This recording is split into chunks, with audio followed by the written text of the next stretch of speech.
Bom, vamos lá. Você começa Vou falando? começar explicando a tabela. Primeiro, começar contextualizando, né? O professor Carneiro montou essa tabela aqui, que eu vou colocar na tela para vocês. É uma tabela com 5 projeções, né, simulando como que vai ser a disseminação do vírus, considerando vários R's diferentes, onde esses vários R's representam o índice de reprodução do vírus, né? Segundo a pesquisa Imperial College of London, esse R significa reproduce e ele significa o índice de disseminação. Então a gente vai analisar essas tabelas agora junto com vocês. Bom, vamos lá. Na verdade, a ideia da tabela, e é por isso que, inclusive, lá no Excel, é para permitir um arquivo formatável em que cada um consegue fazer seus ajustes de premissa. Você modela essa evolução epidemiológica pela dinâmica do R, da disseminação. Se você não chuta, que nem a gente tem visto muito isso no Brasil, o sujeito simplesmente chuta. Ele fala assim, 10% da população é contaminada, 20% da população é contaminada. Ou é uma dispersão que é uma curva normal. Então, isso não é chutado. Você tem uma taxa inicial de disseminação.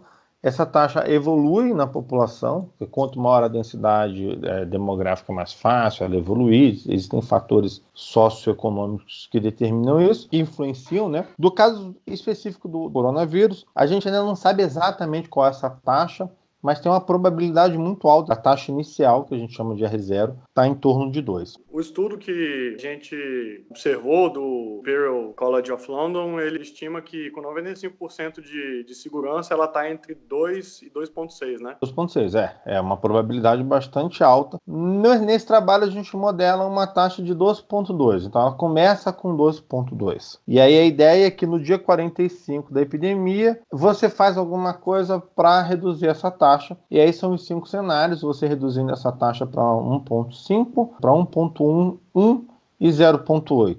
Bom, uma coisa interessante de simulação, como todo mundo vai ter a planilha Excel, tem muita informação que a gente não tem ainda sobre esse vírus. Então isso obviamente prejudica os modelos. Tem um professor de Stanford, por exemplo, John, que disse que a taxa de disseminação vai ser muito menor, a taxa de morte vai ser muito menor, que nós precisamos de mais dados, né? Interessante de simulação é que a gente pode fazer o contrário. Eu não vou sentar e ficar esperando ter mais dados, que mais dados significa mais gente morta, né?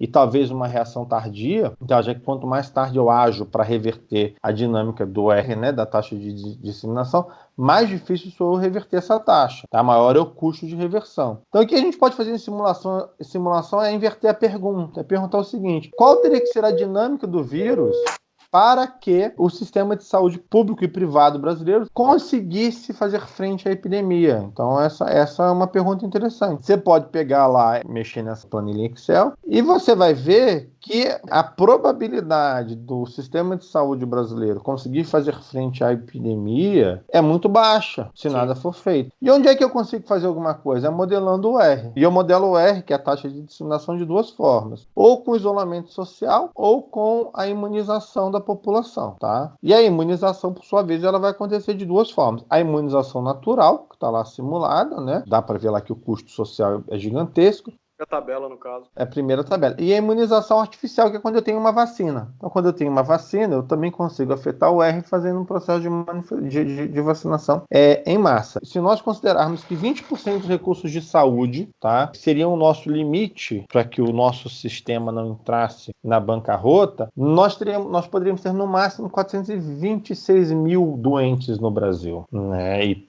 a gente deve passar isso com uma boa margem. No DF, por exemplo, se a taxa de internação for de 20%, nós poderíamos ter no máximo 6.700 doentes. Se a taxa de internação for 14%, a gente podia ter no máximo 9.578 doentes, antes do sistema sobrecarregar. Isso tendo a hipótese que se sobrecarrega com 20% da capacidade, né? 50% já seria o colapso total. Como falta muita informação, esse tipo de simulação é útil para isso, para você saber olhar qual teria que ser o perfil epidemiológico para que meu sistema de saúde conseguisse sobreviver à epidemia, né? Uhum. Eu acho que cabe destacar que esse estudo que a gente observou do Imperial College of London, ele dá duas estratégias diferentes, que são uma é mitigação e a outra é supressão, né? Na supressão, a ideia dele é manter o R abaixo de 1.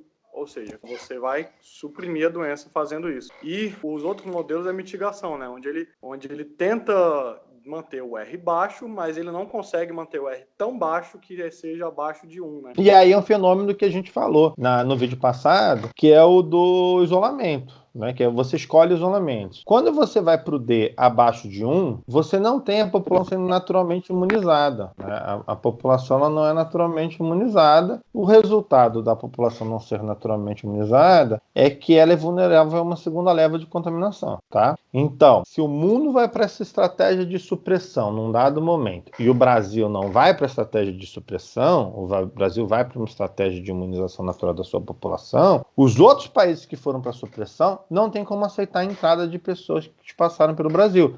É o que a gente falou sobre o fechamento das fronteiras para brasileiros, que é um desastre econômico. Né? Se as outras nações não foram para essa estratégia de imunização natural, significa que boa parte da sua população não pegou a doença, né? Então, consequentemente, se ela permite a entrada de brasileiros que pegaram a doença, ela corre o risco de sofrer todo o desgaste econômico e o prejuízo de vidas de novo, né?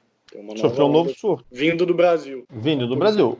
O que obviamente Itália, Estados Unidos, Europa, China não vão aceitar, elas não vão topar correr esse risco, né? Então, basicamente, se projeções como a de Londres, como a do Imperial, se projeções como essas que estão aí no Excel são mais ou menos fidedignas, então se os números estiverem se comportando mais ou menos assim, a gente já sabe para onde a brincadeira foi.